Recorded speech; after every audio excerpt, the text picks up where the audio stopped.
Mayong adlaw sa tanan. So scheduled na to no for today is Hilabangan, okay? So ang atong venue is Balay.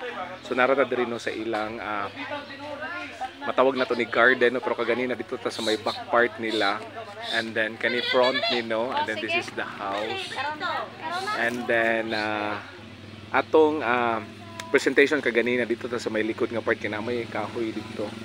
Ako ipakita ninyo no kaning diri nga part. Kadali ba?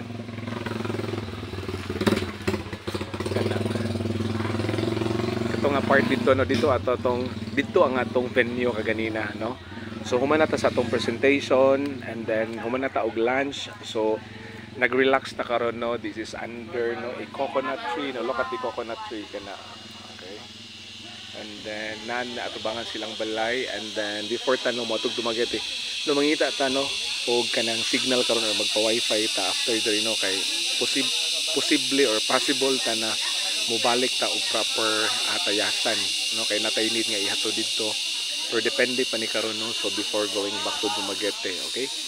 So moagi tagtambo no, and then of course ayun ta magagi kay naman ta sa may Hilabangan, okay? So see you Dumaguete. Okay? Bye-bye now. God bless everyone.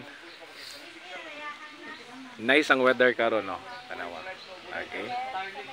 Bye-bye now. God bless.